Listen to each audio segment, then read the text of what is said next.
আপনি কি নতুন? একদম নতুন হলে অবশ্যই সম্পূর্ণ ভিডিওটা দেখবেন।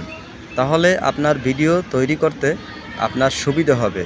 যে কিভাবে ভিডিও তৈরি করতে হয় যদি আপনি না জানেন, তাহলে ফেসবুক প্ল্যাটফর্ম থেকে আপনি ইনকাম করতে পারবেন না। ফেসবুক প্ল্যাটফর্ম থেকে আপনি ভাইরাল হতে পারবেন না। তাই সম্পূর্ণ ভিডিওটা দেখুন। আপনি অবশ্যই অন্যের ভিডিও দেখতে হবে এবং ভাবতে হবে যে কিভাবে তারা ভিডিও করে। যার ভিডিও আপনার ফেভারিট মনে হয়, যার ভিডিও মনে হয় যে হ্যাঁ এই ধরনের ভিডিও আপনি করতে পারবেন, যার ভিডিও দেখে আপনার অভিজ্ঞতা বাড়বে, তার ভিডিও আপনি বেশি দেখবেন এবং তার ভিডিও দেখে আপনি শিখবেন। তাকে ফলো করবেন, তাকে ফলো করে তার ভিডিও থেকে আপনি শিখবেন।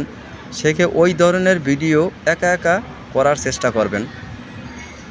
আপনি ক্যামেরা অন করবেন, ক্যামেরা অন করে আপনি একা একা চেষ্টা করবেন যে কিভাবে ভিডিও তৈরি করতে হয়। যেই ভিডিওটা আপনার ভালো মনে হবে ওই ভিডিওটা আপনি আপলোড করবেন। এইভাবেই যদি শুরুতে আপনার তেমন একটা ভালো হবে না, আস্তে আস্তে আপনার ভালো হতে থাকবে। প্রতিদিন যদি আপনি ভিডিও তৈরি করে আপলোড করতে পারেন, সুন্দর সুন্দর আইডিয়া দিয়ে, নতুন নতুন আপডেট দেখে, নতুন নতুন তথ্য যদি আপনি উপস্থাপন করতে পারেন, তাহলেই আপনার ভিডিও দর্শক দেখবে এবং আপনি ভাইরাল হতে পারবেন এবং এখান থেকে আপনি কন্টেন্ট মনিটাইজেশন সেটআপ পাবেন এবং আপনি ইনকাম করতে পারবেন।